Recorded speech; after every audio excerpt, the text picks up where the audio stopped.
Hello and welcome to the show. I'm here on Forza Horizon 2, answering probably the most frequent question I've had for the last week, and that is how on earth have I got so much money on Forza Horizon 2? Well, put simply, I've played a hell of a lot of this game.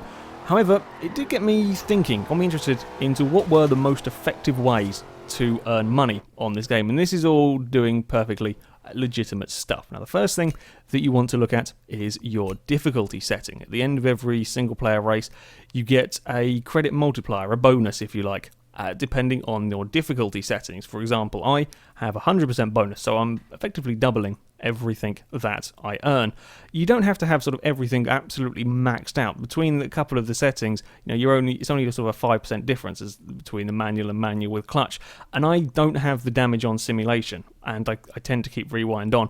I don't have the damage on because, especially with the smaller, the lighter cars, they can get broken very, very quickly, and with quite aggressive driver tires at times. Also, if you just sort of smack a lamppost or maybe a phone booth, they can get really broken really quickly, and that was getting on my nerves. And I was wasting so much time restarting races that I just gave up and turned the damage off.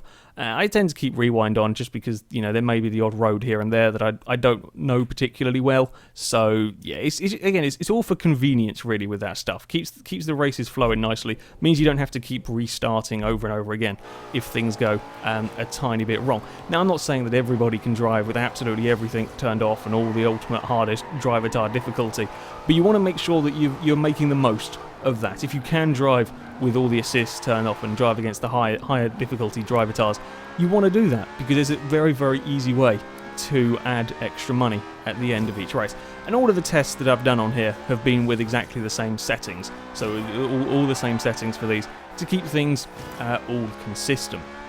Now, the first way, and probably the main way for earning money, the single player championships, the single player races. There are an awful lot of these to get through. I've spent many hours playing this game, very high level.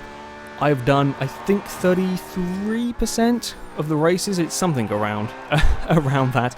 There are an awful lot of single player races for you to get through. The way that they work is there is a championship that's split down into 4 smaller races. Once you complete that championship, you move on to another town, another city, and you do another championship there.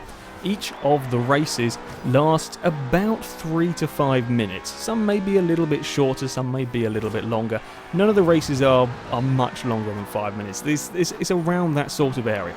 For each race, you earn around 13 to perhaps 16,000 credits. Again, if it's a shorter race, then you probably earn a bit less, and so on, as you can, I'm fairly sure you can imagine. That's the sort of average. It doesn't seem to matter what cars you're driving. You can be driving the ultimate modern hypercar, and you earn about the same amount of money as if you drive a retro hot hatch. There's not really a particularly big difference in the payout between the cars. In fact, this race that I did, I got quite a lot of money for. More money than normal. I'm not sure quite what it is. Yeah, there are the few odd ones that suddenly you seem to earn a fair bit more money. But on the most part, that's the sort of amount you average, if you like. However, there is quite a lot of faffing around, of driving in between events with this. Now, I got quite lucky in this one that I'm filming, in that the next event I have to do is literally just down the road. It's straight in front of me, which is, you're not normally that lucky. Often the races can be a bit more spread out, so you can perhaps spend 3 or 4 minutes per championship driving in between the events to start each event. And then, of course, you've got the loading screens to go through, selection of cars. So yeah, there's some time that is wasted, if you like, sitting in various loading and menu screens. So while I reckon perhaps per championship you have 12 minutes, 13 minutes of driving, they probably take nearer 20 minutes to complete each one. And then once you've completed this championship, I've got to then go and drive down to the next event. So this one here is in San Giovanni, I think. Maybe the next one's in Nice. That's going to be another 5-minute drive until I can start driving there. And so yeah, you waste some time driving around. Of course, how much is wasted? Yeah, it varies. Sometimes you might be very lucky, have all of the championships grouped up. If you're driving a slower car and they're quite a lot further apart, then it may be a bit more of a faff getting around. But yeah, in general, takes perhaps 20 minutes to complete one of these championships, and I estimate that you probably will get 55,000 credits per championship. It's not too bad, but I thought that we could probably do better. So we move on to looking at the multiplayer. Now I'm doing the online road trips here. There is a free roam, but I tend to just stick messing around with the road trips for now unless I'm doing something specific. These work in a very similar manner to the single player championships. There are 4 races, each of which last again around about the same amount of time, the 3-minute mark. The money for them is pretty much the same, around the 14,000 credits. The shorter races earn you less money, the longer races earn you more money. Now, these championships I think are kind of randomly generated. You may get the odd playground game thing thrown in here for good measure, Game of King or Infection. They don't pay out so much. They're only about 6,000, 5,000 credits. So if you have them in a playlist, you're going to earn less money overall, if you like, while still taking as much time. So yeah, there's a big accident I have with my Ferrari there. So over the course of a championship, if you have all the same races, if you like, you will be probably earning the same amount of money, close enough to a single player championship. However, you spend quite a bit more time messing around in between races, whereas in the single player, the races are very tightly grouped, or fairly tightly grouped, around a particular city. In the multiplayer, they seem to be quite a bit more spread out. You can regularly have sort of 5 or 6 mile journeys in between each race, so it takes a lot longer. You also have sort of the messing around in loading screens, you have end of race timers, and that kind of thing that you don't have to worry about when it comes to single player. Also, you can have a harder time winning the races, perhaps, in multiplayer than you would in single player. This one is not really...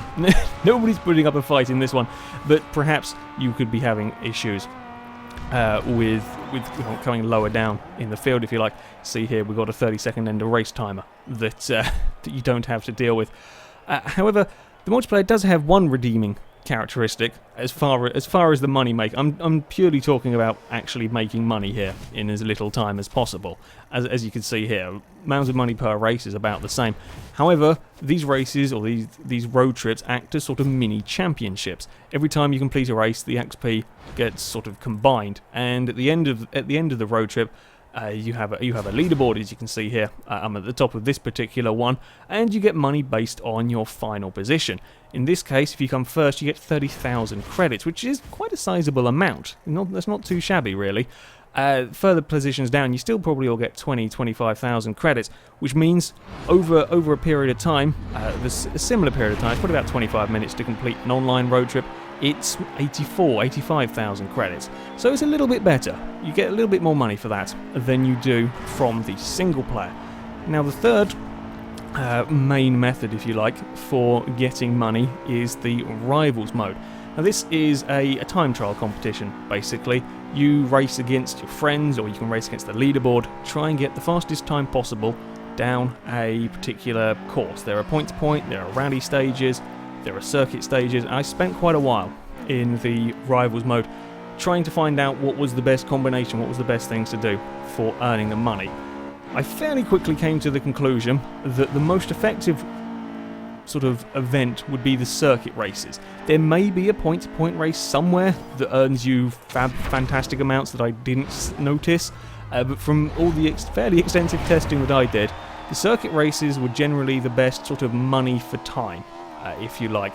Now, in these Rivals events, as you can see from the ghost cars, the game will pit you against somebody. You can pick who it is, or you can just let the game randomly pick a person that's close to you. If you beat this person, you get a credit bonus. It's either 2,500, 5,000 or 10,000, I think. Not entirely sure what the money is based on. Sometimes you can have like a really high leaderboard target and not get as much as a lower one. I haven't quite figured that one out yet. But for the purpose of this, I was not counting those bonuses. I would set the rival to be like the fastest or something that I couldn't beat, to take that out of the equation to keep everything absolutely fair. So the first thing that I tested was what would make the most difference in these events. Well, is number of laps. The more laps you do, the more money that you get. It doesn't matter how long it takes you to do these laps. You could spend 20 minutes doing the laps, you'd still get exactly the same amount of money if you did the laps in 10 minutes. So it's all important is the number of laps. The class of car doesn't make any difference at all, as far as I can tell. if provided you're not beating a rival somewhere, if you're keeping everything absolutely the same, doing rivals in a C-class car that I have here, or an A-class car, or an S2 class car, if you're doing the same number of laps at the same track, the money's going to be exactly the same. It's not going to make any difference at all. Which means that the logical solution would be to go for the fastest cars, the S2 cars, because they're going to do their laps quicker. They're going to do their laps faster than if you go with a C-class car. And if the money is exactly the same, well, you may as well go and use the fastest car. It'll take you less time to get around the laps. So having decided that, I then went to experiment with different tracks. Was there a best combination of tracks, if you like? Yes, the more laps you do, the more money you get, but also the longer the lap, the more money you get. So, for example, this track here is sort of a medium length one. We're talking 57 seconds a lap. If you have a track that maybe does 38-second laps, you get less money. But if you have a track that does 1 minute 20-second laps, you get more money per lap. If that makes sense? I was wondering if there was sort of like a sweet spot where a track with like a much quicker track that you do a lot more laps around, you may earn less money per lap, but because you did more laps in a given time, whether that would ever equate to sort of getting you more money overall. I'm hoping this is making sense. I'm hoping you're following. I'm trying my best. In the end, the simple answer is no. The best track that I could find with all of my experimenting with is the Nice Circuit Grandiose. It is the longest lap that I could find of any of the tracks.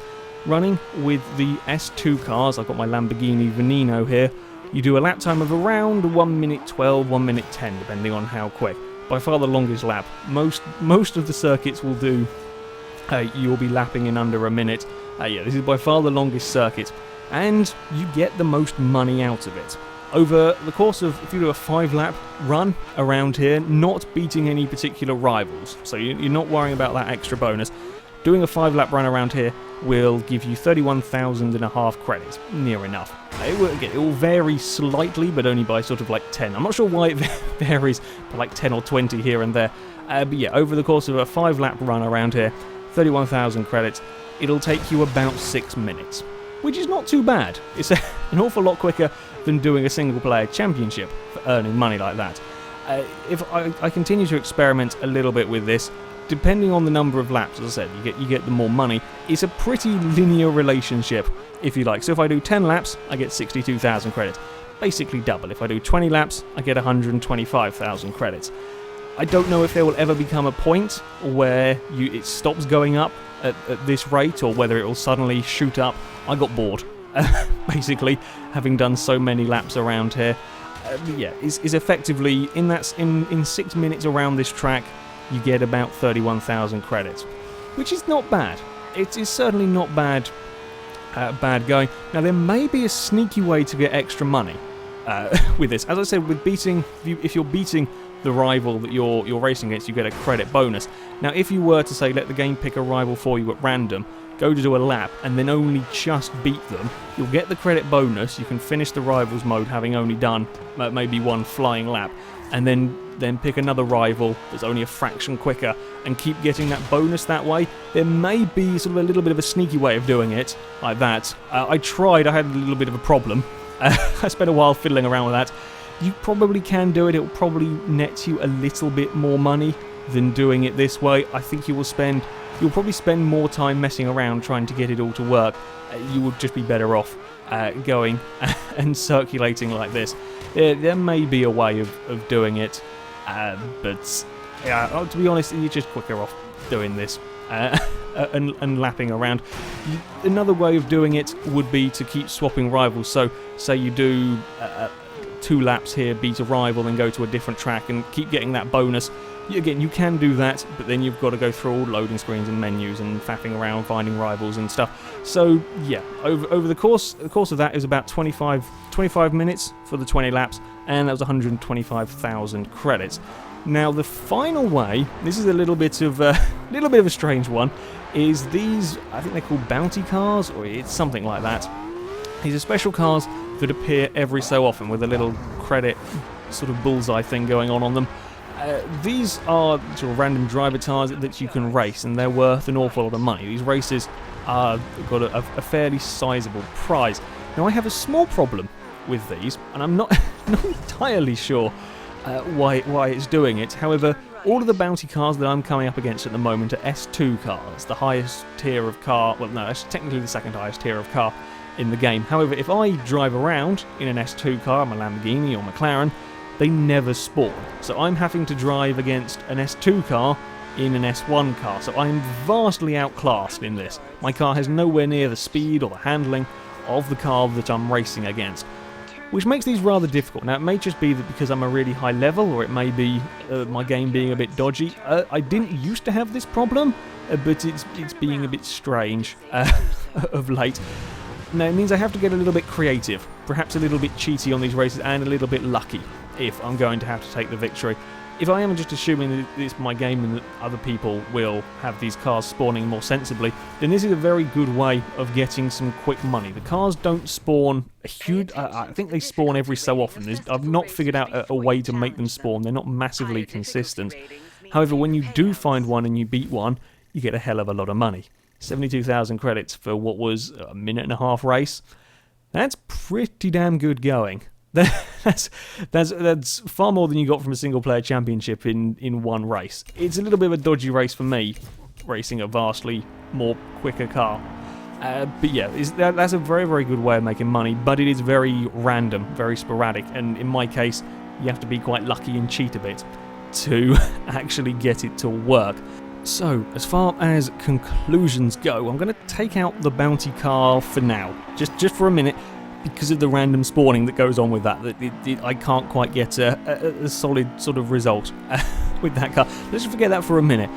Let's take a 25-minute time period, if you like. If you were to go do the Rivals mode for 25 minutes, you could lap 20 times with the S2 car at the circuit in Nice. You could also do an online road trip, or you could do a single-player championship. In the Rivals mode, you'd earn 125,000 credits, give or take. In the multiplayer, maybe 85,000, and the single-player, 55,000. On the face of it, yeah, Rivals mode, I would say, is the best way to make money quite easily. That's just with lapping that track and not worrying about getting any bonuses from anything. If you were to try your best to keep changing tracks and getting that bonus, I can't give you a sort of a reliable thing, because that will vary from person to person depending on how fast you are. You could probably fairly easily earn 160, 170,000 credits in that given time, but that will vary depending on who you can beat and what times you can set, etc. And you will spend more time in loading screens. So yeah, it's a little bit more of a pain. Certainly, if you just want one track to sort of grind out around, it would be the circuit in Nice, the Grandioso one, because that is the most effective for your time. You'll get the most money for the time that you spend driving around it. However, that is just looking purely based on the fact of money in that time period. The Rivals mode is quite boring after a while. Certainly, as much as I love hot lapping and driving around tracks, trying to get as high on the leaderboard as I can, it does get a little bit boring going around there constantly. And I can imagine other people will get bored a hell of a lot quicker.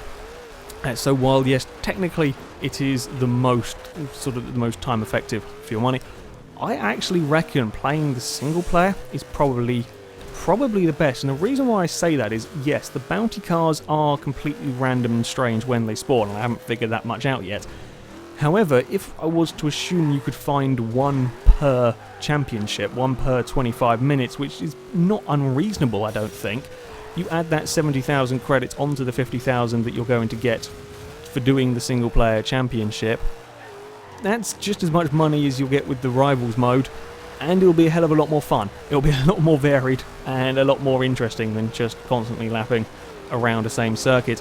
One thing I have taken from all of this is this game is incredibly balanced. I certainly haven't found a way, any particular race that suddenly has a huge advantage. It does all seem to be very, very well balanced. Multiplayer, you'll spend a lot more time faffing about with the menus and the race timers and so on and so forth. Perhaps the weakest of the three methods for earning money, assuming you can get bounty cars to race against occasionally. But that 30,000 for winning the championships is quite nice on there. So yeah, it's a very, very balanced game. If you want the ultimate, easiest, quickest way of making money, it'll probably be Rivals mode, but it does get a little bit boring. So yeah, there we go. I hope you found this this video useful. However, that is it from me, so thank you very much for watching, and until next time, a goodbye.